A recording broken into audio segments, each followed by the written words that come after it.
So good afternoon and welcome to this NTPEP webinar. Today's presentation will describe the NTPEP evaluations of raised pavement markers and snow plowable raised pavement markers. I'm Bill Reel with NTPEP.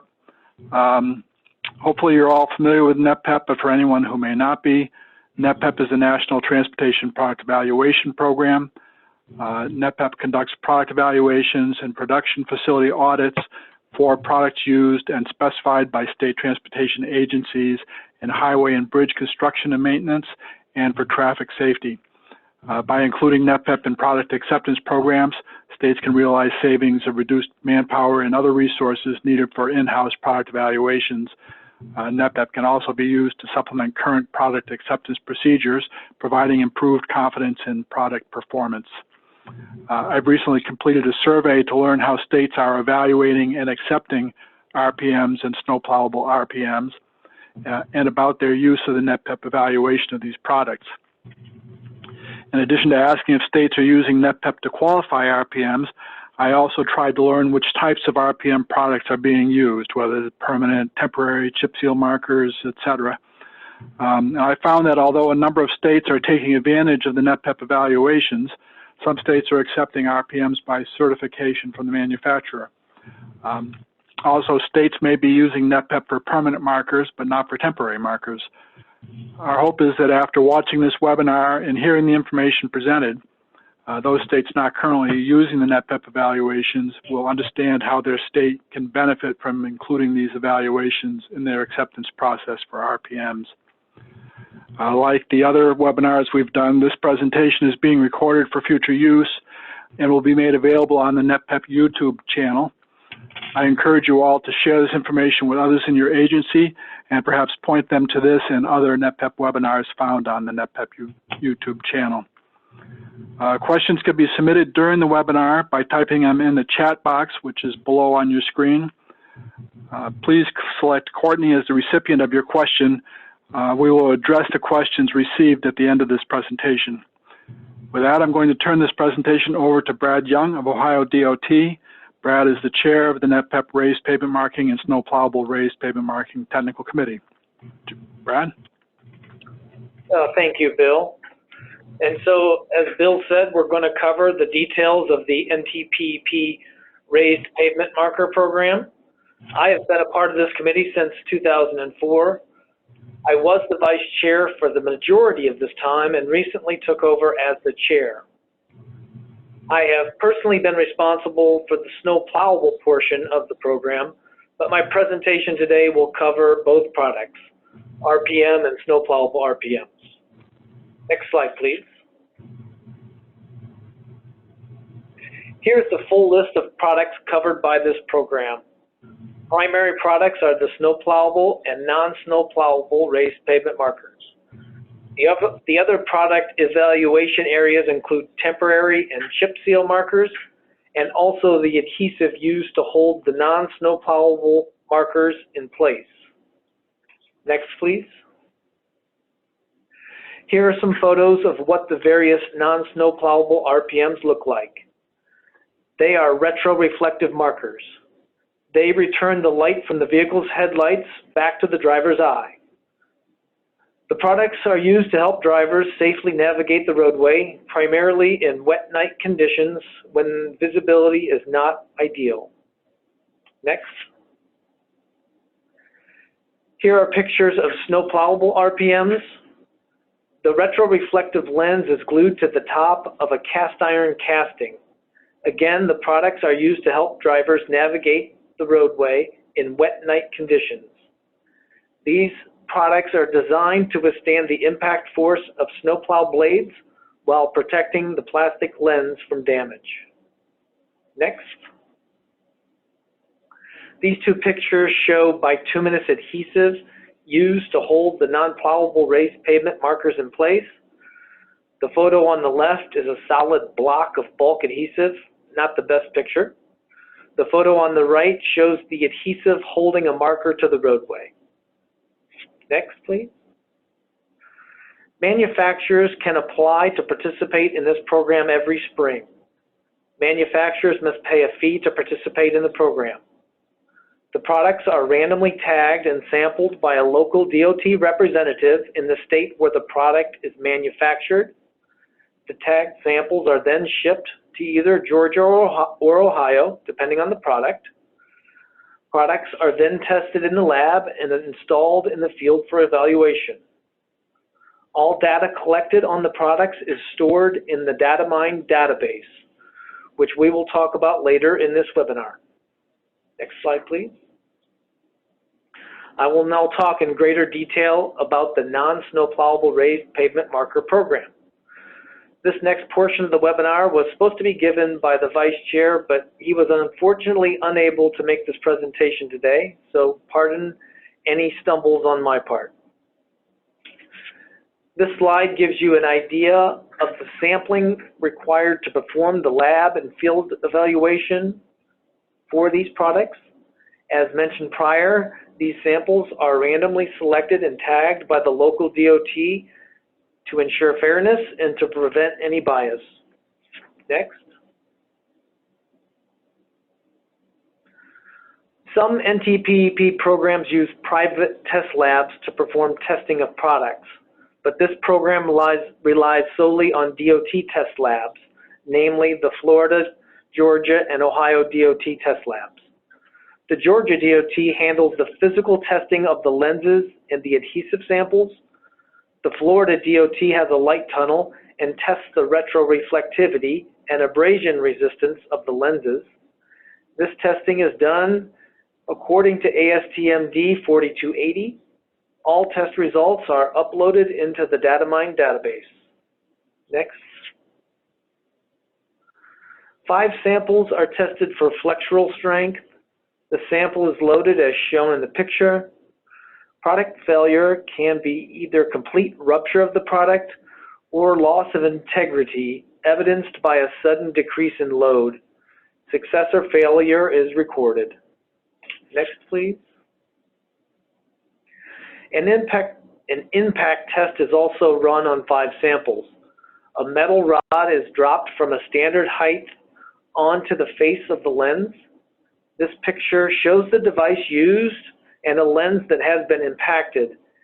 You can see the circled impact marks on the lens face. The lens is inspected for cracking and delamination, and this is reported. Next, please. Compressive strength testing is run on 5 samples. This picture shows the test setup. The lens is subjected to a 6,000-pound load. Any breakage or significant deformation is considered a failure according to ASTM. Next, please. The coefficient of luminous intensity, or retroreflectivity, is measured by the Florida DOT.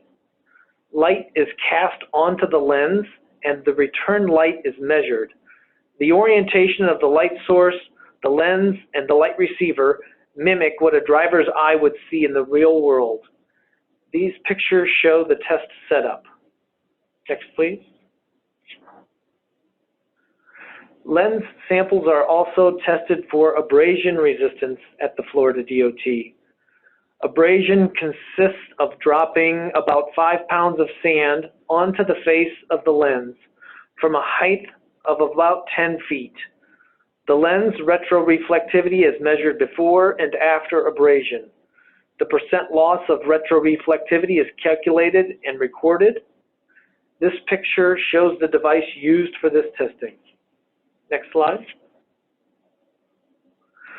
This slide shows the tests that the adhesives are subjected to. The Georgia DOT runs this testing. I am not sure how many products Georgia receives for this, but it is far less than the main products, the RPMs and the snowplowable RPMs.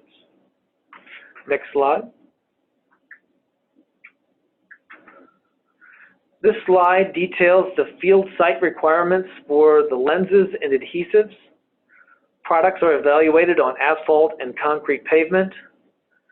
The clear red lenses and adhesives are subjected to a more severe environment, i.e. interstate or interstate look-alike roads. The amber markers are placed on secondary routes. This is done to better simulate the environment where the products will be used most. Next slide. This slide details the site requirements for temporary and chip seal markers. Since I don't deal with these directly, I'm not sure how much this part of the program gets used. Next slide, please.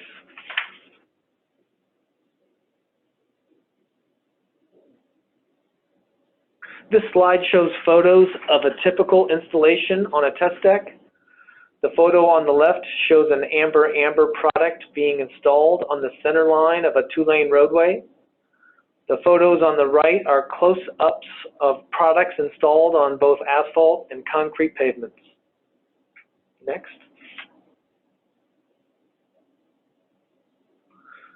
This slide details the length of time the various products are subjected to field evaluations and testing. The primary raised pavement marker product is evaluated every 6 months for 2 years. The products are evaluated in the field, and the retroreflectivity is checked in the lab. Next, please. This slide details the subjective rating scale used to evaluate the RPM marker case.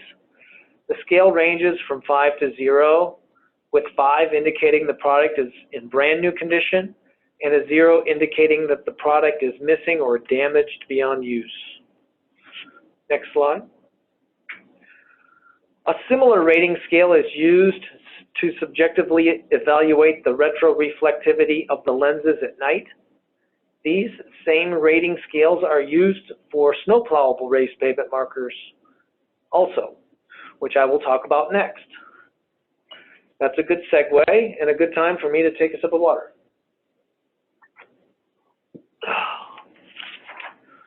Okay, you can go back one. Moving on to snowplowable RPMs. This is the part that I have the most experience with. Ohio was the state where this program originated, I think back in 1996 or 97.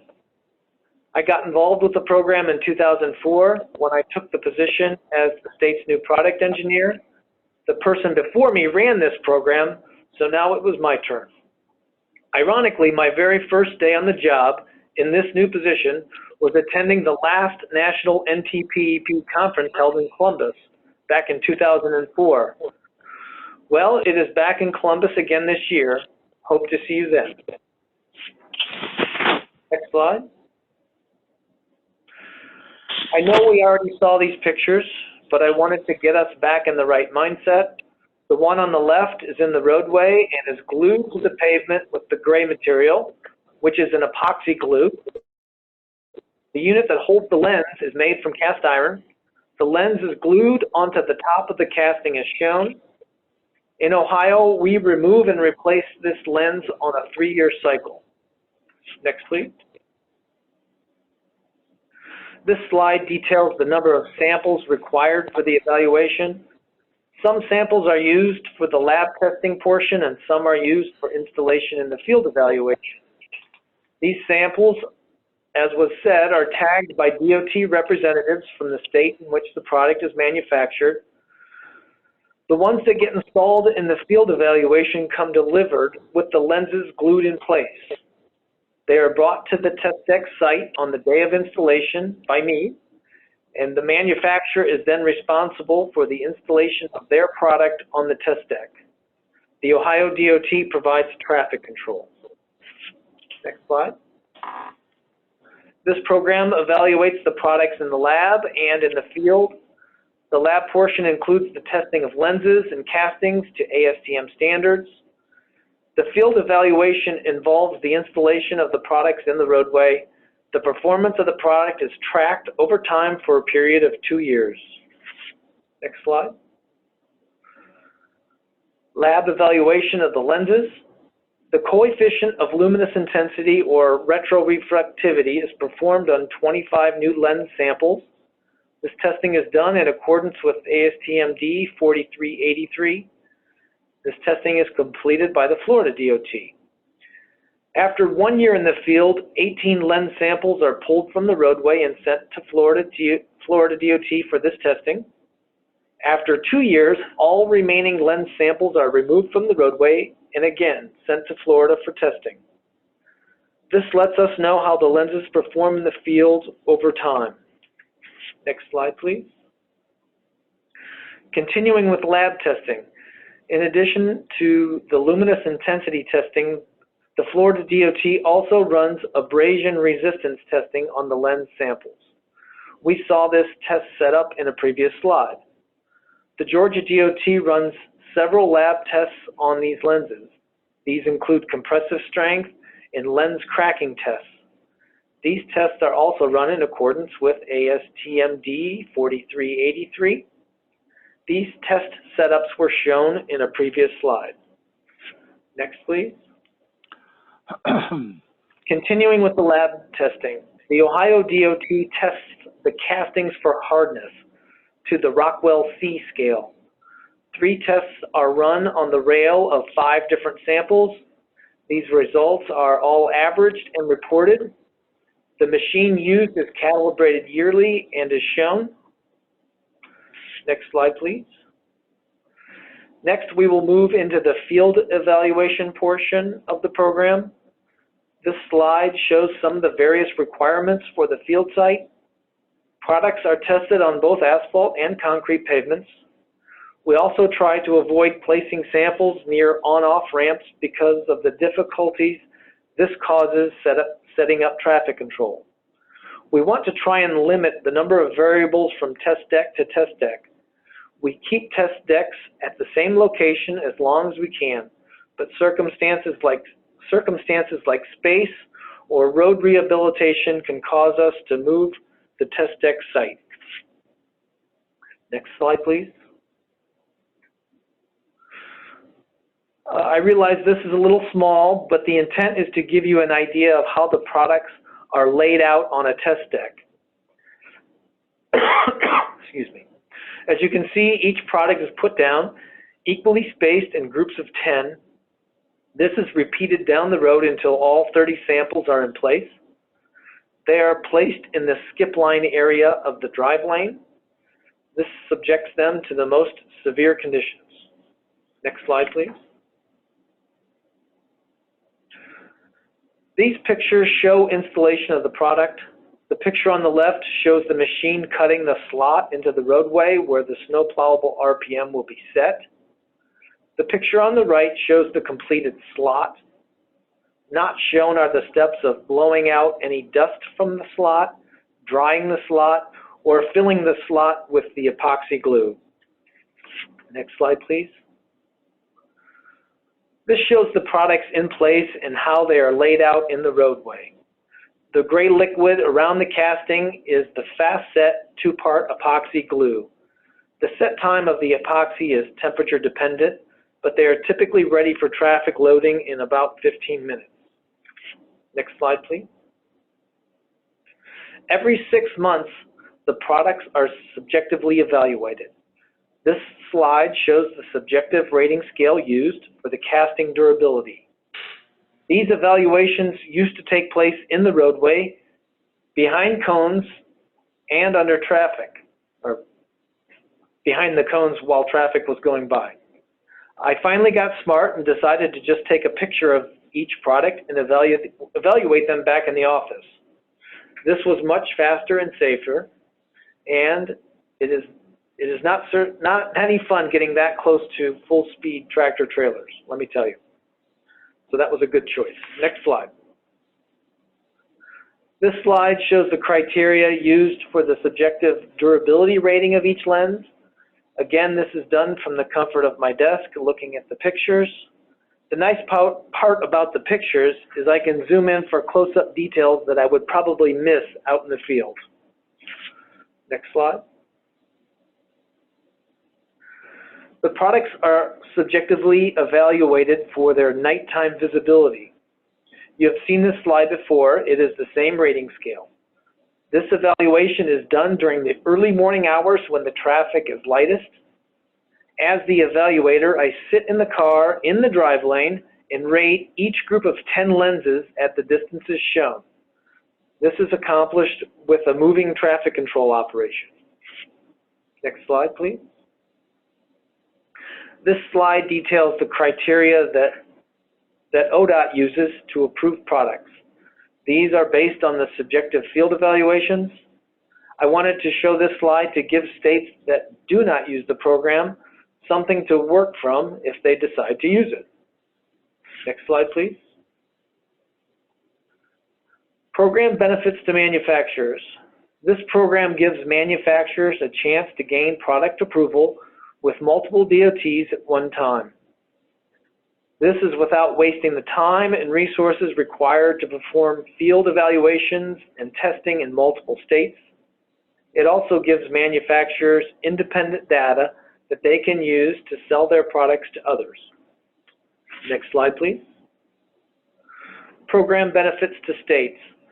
This program provides states with independent data in order to make informed decisions about product approvals. It certainly saves on the duplication of effort between states. Excuse me. It also provides repeatable, reliable results and provides uniformity to the evaluations. This ends my presentation. I think as Bill said, Courtney's receiving questions and we'll answer those at the end. And so now I'll turn it over to Courtney, I believe. Yes. Okay. So this slide is showing you in the homepage of NTPEP's DataMine website. You can access this website at data.ntpep.org. This is where all the states, testing facilities, and manufacturers can submit their applications and review the applications, also receive their data. So on the home page, under traffic safety is where you will find the RPM and SRPM module. This slide is showing you how to register for DataMine, and the red box on the left is where you would click to register. You would have to register either as the lead state, a state member, testing facility, or a manufacturer, which each of them have different tasks. As a state member registering, you will be able to review restricted and withdrawn product data for the RPMs. And as a testing facility or manufacturer, you're able to submit your product evaluation as a manufacturer, and the testing facility will upload the results for the product. When clicking the RPM under the traffic safety tab, it will bring you to this page. This page, you'll be able to see all the RPMs or SRPMs that have been submitted. It'll have the NTPEP number. You'll normally see the manufacturer name and the product name, and it'll also give you the status of where that product is within testing. If you were to click on the NTPEP number, it'll bring you to the product information screen. On this screen, you'll be able to see who the manufacturer is and the product representative with their information. It'll also give you background on what type of SRPM, if either the product is SRPM or RPM, and also information related to the product, such as technical data sheets. When you access the product information screen, there's also a tab that says test data. If you were to click on that tab, you'll be able to access the general test data that they have, the field results, and the retrospectivity if you click on the tabs that are seen on the screen. When manufacturers are using the DataMine site, they have the toolbar that is shown here on the left side of the screen. They have that My Applications, where they can preview all their applications submitted, in progress, or paid. The invoices show which invoices have been paid or outstanding. The My Products will show all the products that have been submitted and show the product status, and also be able to view the history and comments made by AASHTO, the lead state, or the manufacturers. The product release is usually used for the manufacturers to receive their results after review by the lead state, and for the manufacturers to release their data for the states to see. And then there's also the submit application, is where the manufacturer is able to submit a new product application. And just as a reminder, this submission cycle begins May 4th and it closes on August 7th of this year. And now, Bill, I'll let you take over. Okay, Courtney, thank you. So I'd like to thank both Brad and Courtney for bringing us this presentation. And I'd like to remind you all that questions can be submitted using the chat box. I see there's a few in there now. And you still have a few minutes to do that. We'll address the questions at the end. I want to make sure everybody is aware of the other NTPEP evaluation programs that we have. I'm not going to read all these, but I've listed here the ones that are related to traffic safety.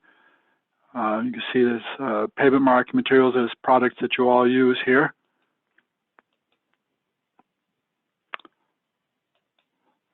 There we go.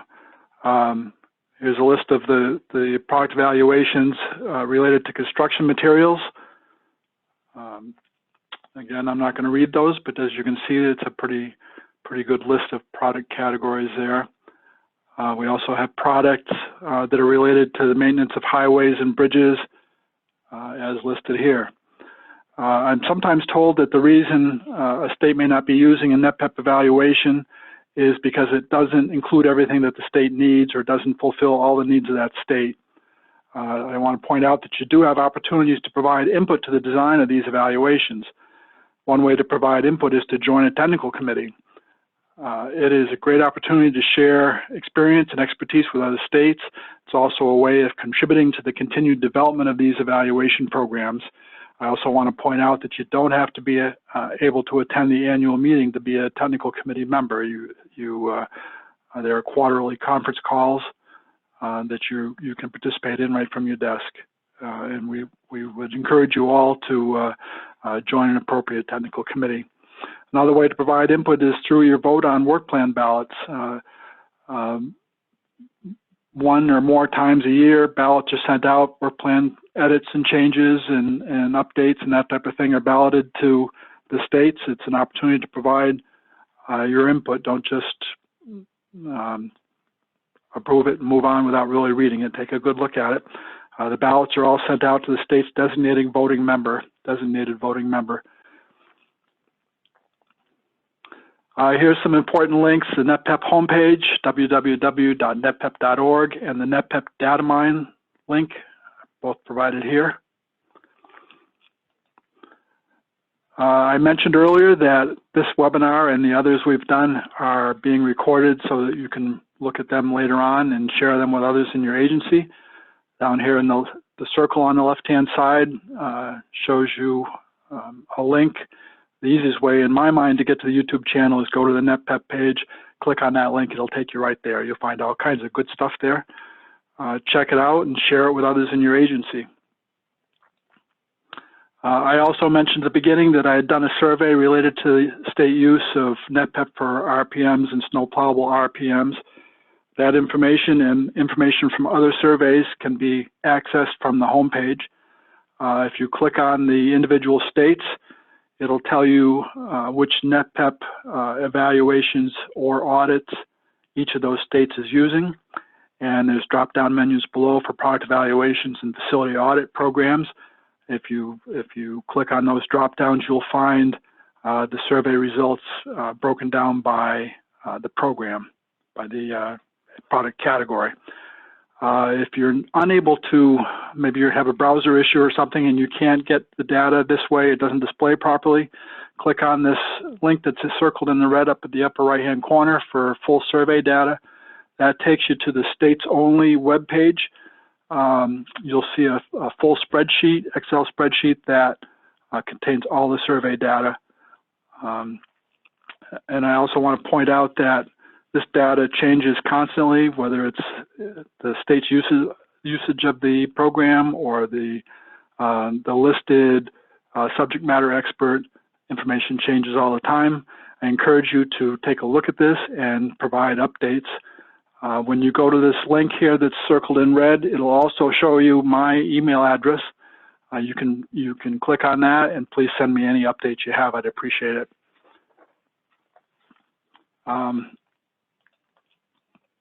Also want to make sure you're all aware that the NTPEP annual meeting will be in Columbus, Ohio, as Brad mentioned, the week of June 14th. I hope you can all attend.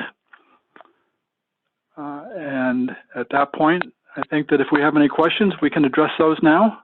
I'm going to turn it back to Courtney to go through those, if you would. Thank you.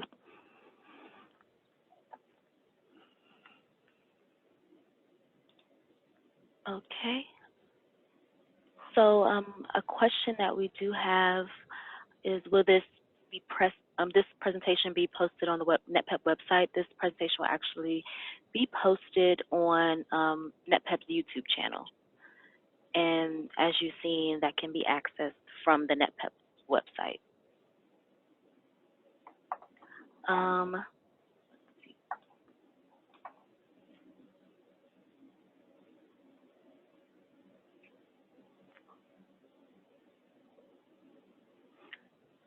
Another question that has come up, evaluation of markers in grooves, either direct or in plastic holder allowed under this program? Yes, they're allowed. There was actually a product, I'm going to say about 4 years ago, that kind of slipped in under the radar, and that was exactly how it was placed, in a slot in a plastic holder. So the unfortunate part is the evaluation criteria that we use doesn't necessarily apply to plastic lens holders. So that part won't get populated, but all the other areas will. And another question is, does a particular vendor's marker give better results in a particular holder? That's a good question. I don't have any hard data to prove or disprove that. I know some castings set the lens higher, and so it may show the lens better than one that would sit it lower in the pavement. But the trade-off is the ones that sit lower get less damage, and the ones that sit higher get more damage. So yeah, I don't have any definitive data to support the question. Okay. Are there any other questions? So Courtney, I guess we should address, we see there's a few people here who couldn't see, or couldn't hear rather, and there's a question here about subscribing to the NTPEP YouTube channel. And again, the webinars will be posted there. You'll be able to see the slideshow and hear the voices on the YouTube channel. There is no subscription requirements. All you have to, as I said earlier, the easiest way to get to it is to go to the NTPEP webpage, ntpep.org, and click on that YouTube channel link, and it'll take you right there.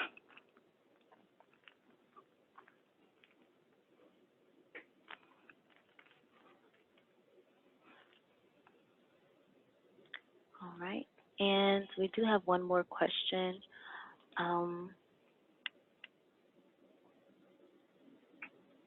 It says, being a snowplow state, we are getting away from steel castings for SRPMs. Are these test decks northern or western states versus southern test decks? I'm not sure exactly what they're asking, but the test deck in the northern state is here in Ohio. Which is for SRPM. Correct. And that's the only test deck that's used.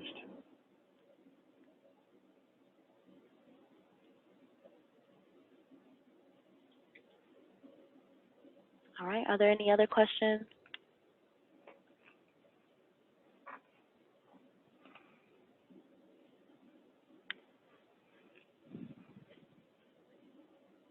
Okay.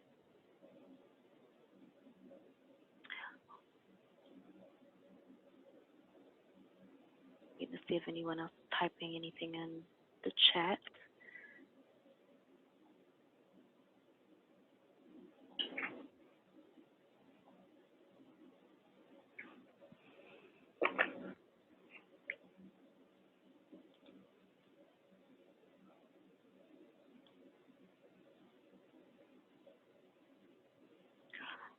Okay, well, I would like to thank everyone for joining. This can be accessed on the NetPEP YouTube channel, and if you have any questions, all of our contact information is in the slides on this, that will be in the video on YouTube. Bill, did you have anything to wrap up? No, I think that pretty well covers it. I'd like to thank you all for joining, and I guess we're all done. Have a great day, everybody. Thank you. Thank you.